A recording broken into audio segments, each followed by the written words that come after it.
Hi, Scorpio. Welcome to your mid-May reading. Jupiter entered Taurus yesterday. And since Taurus is right across from you, this energy is really, really important for you. And it actually takes many different forms. So let's take a look. We have Jupiter in Taurus. We have Mercury, which has gone direct 2 days ago, also in Taurus. And today, we have the Moon in Taurus. So these three things come together, these three entities, and Jupiter will then square Pluto, which is in another fixed sign, Aquarius. So this fixed square will happen tonight. And for you, let's see what energies come up. So, an older romance. Someone that perhaps was never really going to be the one. Someone that you knew before you started planting seeds with them that they were not going to be able to stick around. Whatever needs to be understood about this person and the ways in which they cannot live up to what you need, you will get those bits of information, those moments that create closure, moments that give your heart some peace and rest. And they will all center along this idea of this person by nature, not because of how they behave or how they treat you, by nature, intrinsically, were never good enough for you. You did pour a lot into this person, and the internal war that was caused by you putting yourself and your power and your needs aside and really just focusing on someone who wasn't able to create that loop of reciprocity with you. The fact that you did it, the fact that you know you did it, it causes a lot of internal conflict. It causes a lot of shame and guilt and why did I do this to myself? You're interested in speaking to this person, whether you just finished things with them or if you've been estranged for years. It could be an estranged friend. It's just someone that wronged you. And you want to build a bridge, not because you want that relationship back, not because you want that friendship back, but you want to build a bridge for closure. You're not trying to walk across the bridge again, but the kind of closure that you would like from these situations is like, I don't want it to just be, that we never talk to each other again. We don't have to be together, but let's not end this in a way that's like super sad for everybody. And like, there's this finality to it, right? There is this need to still hold on to rebuild those, personal connections. Now that Jupiter has moved into Taurus, any turbulent relationships, any married couples that aren't happy together, any irreconcilable differences, they all come out. And because you show up in the love part of this reading as a Virgo, the way I would translate that is you're right in how you feel. You're right in what you're doing, but I think you think that means that this person should also be acting right or doing right. And it doesn't work that way.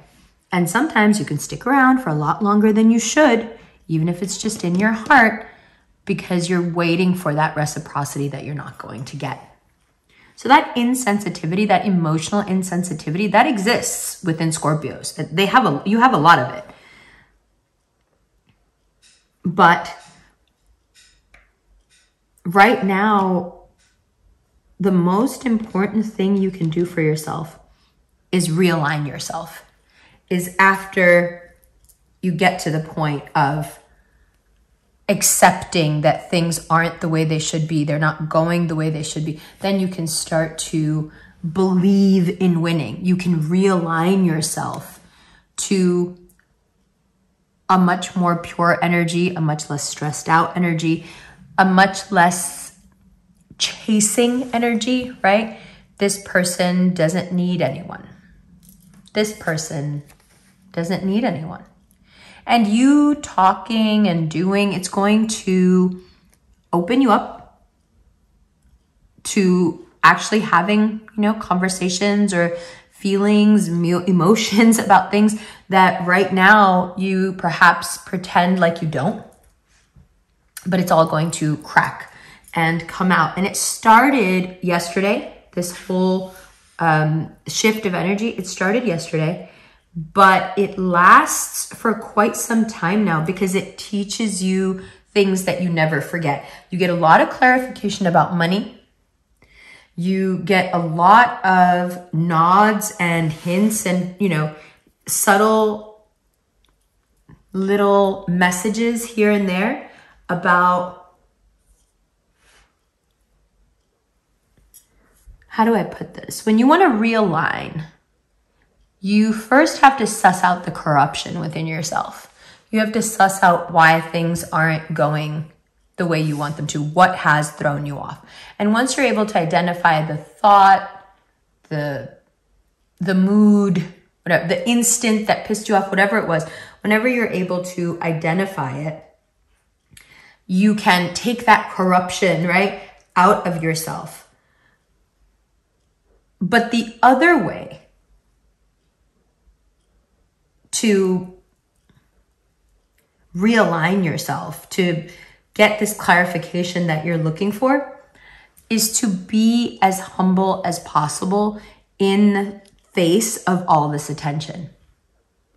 You don't want to abuse your power. You don't even really want anybody that, is going to put you in a position where you feel manipulated. You're already coming out of something that seems very painful. So when you move forward, you want to make sure that your money, your contracts, your work, everything is secure, that you're not abusing your power, you're actually connecting with people deeply. Okay? You get to a point at the end of May where you just feel like everything is somebody else's fault. You just want to blame somebody because you can't conceive of thinking that you might be responsible for things not, turning out exactly the way that you wanted. So you start looking here and there for some pretty extreme things. And one of the things that can happen is that you can become flirtatious and very into someone and you're not really into them. And they're giving you back a lot of fire, but you're not really into them. You're just doing it to distract yourself. And then you're just going to ghost them.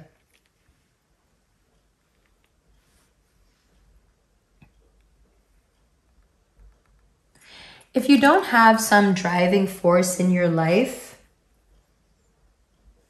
that gives you, the impetus to get up every day and do stuff, you're going to end up blaming other people because your life is being dictated by other people's wants and needs because you don't have any of your own or you're not, getting in touch with them. So here, when we have these troubled waters and we see like all these different parts moving at the same time, we see the level, right? The level of just, how do I say it? It's stress, but it's like awkward stress. It's, I know I shouldn't be hitting my head against this wall. I know I should let this thing go. And yet the more I try to let it go, the more attached to it I get. The more I try to let it go, here's the square, the more I'm not sure anymore. When things have not worked out, when things are falling apart or continuing to fall apart, when your marriage is tested, when your relationship is tested, you have the choice to communicate, right? Gemini is in your 5th house. You have the choice to communicate. You have the choice to make people understand what you're going through. You have the choice.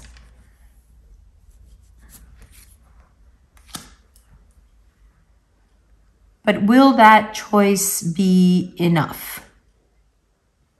What are we really talking about here? There's a lot of energy swirling around you. And I think that you might need to detox or just lay low for a little bit, because it feels like everything is happening to you in this reading. Like you're just standing there and things keep coming up to you and like hitting you, right? So if you're going to stand straight up rigid in the waves, that is how the waves are going to treat you. They're going to hit you in all different directions. But if you were to lie down on your back and float in the water, then you would be above the surface tension of the water, and you would float above it when the sky was close and when the sky was far away.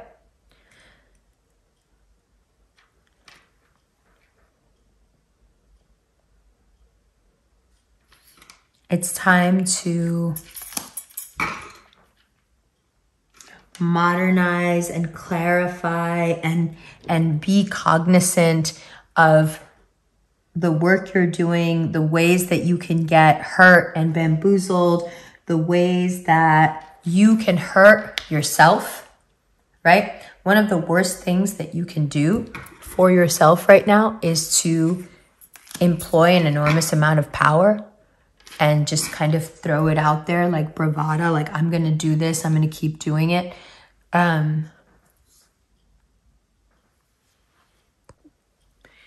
Welcome back. Sorry, I just had to take a little break. The energies were so heavy. Okay, so we looked at love very extensively. Now let's look at money.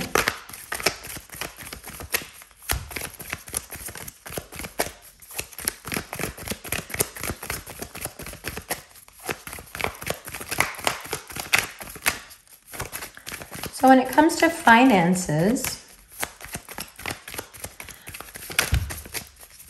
as calm as you can be and as encouraging as you can be will be helpful. Judgment, King of Swords, 8 of Swords, the 10 of Cups, the Page of Wands, and the 3 of Wands. So let's talk money and health. Financially, things will get better mid-June. Now, when it comes to health, your stress, especially surrounding something that's true, like you just want to say it like this is how it is, your stress surrounding something that you just can't talk about is caging you in a little bit. And that's a shame, because you do want this whole other life and perhaps even to leave. So it's very hard right now in that aspect. There's also a tendency right now to become overly physically aggressive that can lead to fights and all kinds of mishaps. So you want to keep an eye on that. In general, you want to be very careful with your body, okay? Because this transit has a way of expanding things, good or bad. So if you feel like you need to go to the doctor, if you feel like something that you have isn't getting better, definitely go. Definitely go. Okay? Now, when it comes to health, the other thing we want to keep in mind is there are messages that we want to send somebody, but we know we can't because for some reason they're unavailable, they're not with us anymore, we're just looking for closure, they've moved on, they're married, whatever it is. You may find yourself sending those messages even post-retrograde. You may find yourself during Jupiter and Taurus sending these messages, and maybe even getting more and more far out with your tone and with what you're saying.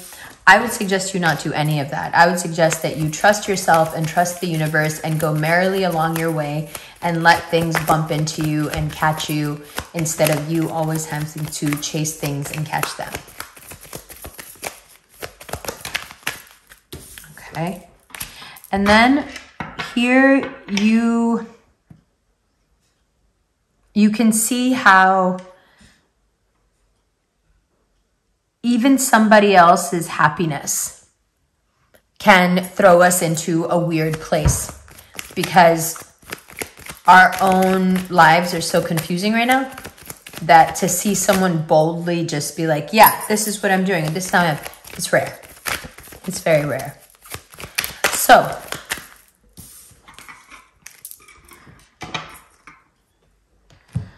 when it comes to health, there's something persistent. And it'll probably be nothing more than like an injection, but you need to go have it looked at.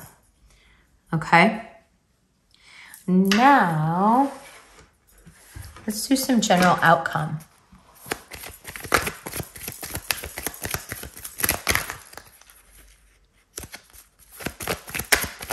And the whole deck slipped in my hand.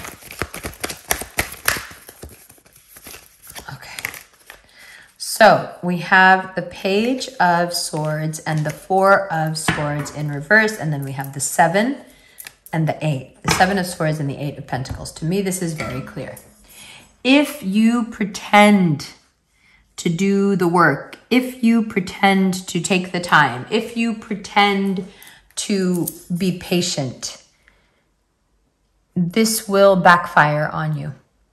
Instead, if you would like to be that good person and that person that like adds to someone's life, do things for them. Don't just tell them you're going to do them. Don't present them with these false titles or whatever. Just do what you said you were going to do. Okay? And the way I get you to do that is I take this second time, the second time this sentiment has come up, and like, really focus on it. You need to get in touch with yourself so you can move forward and this rut can be over. And the destructive thoughts you've been holding on to, the blame you've been holding on to can finally dissipate. Perhaps, perhaps even in, memory. This is all inside your head. And this is the one that really, matters to you, but they're all inside your head. And they make you kind of run on a wheel. You got to keep your head above water all the time. There's always this fear. There's a lot of disjointed thoughts coming in from everywhere. I feel like you guys are like, don't forget to say this. What about this? What about this? What about that? It's been a very long road and there is a lot hidden from you still, which is really frustrating, but at least you know now where the road is. At least you know now what I have to do. And you may start to feel once again like a child. You may start to feel the way you did, before anything bad happened to you. That corruption, the detox, we'll talk about that in the extended. Okay? Love you.